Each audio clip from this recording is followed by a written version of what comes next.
Bonjour à tous, on verra dans cette vidéo comment mettre en relation les tables par les associations. On a nos différentes tables, on a la table utilisateur, on a la table équipement et on a la table rôle. Donc par exemple, si je veux mettre en relation la table utilisateur et la table rôle, qu'est-ce que je fais? La première chose que je fais, je viens d'abord dessiner une association entre les deux tables. Donc je vais ajouter une association. Pour ajouter l'association, je clique simplement sur le raccourci association et je dessine l'association. Ensuite, je vais donner simplement un nom à mon association. Donc, je vais double-cliquer dessus. Association entre utilisateur et rôle, je peux appeler mon association possédée ou bien attribuer. Attribuer simplement, je fais OK. Donc, forcément, les rôles sont attribués aux utilisateurs. Donc, je vais créer une association qui s'appelle attribuer.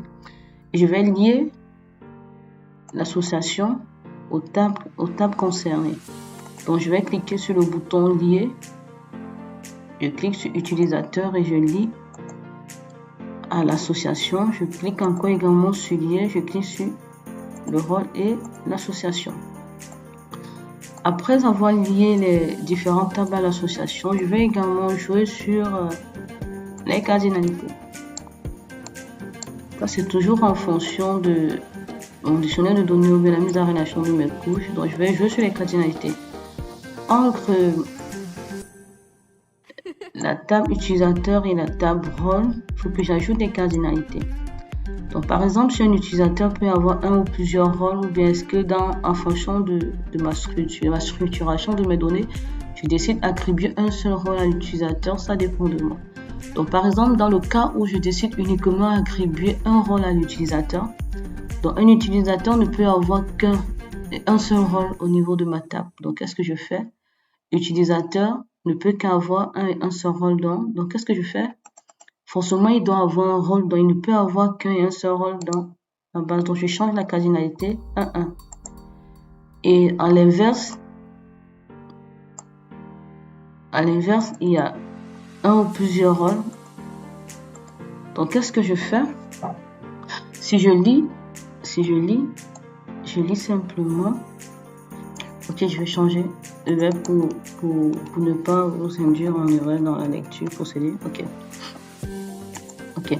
Donc, je vais lire dans ce sens. Un utilisateur ne possède qu'un seul rôle. Pourtant, si je prends dans ce sens ici, les rôles sont possédés par un ou plusieurs utilisateurs.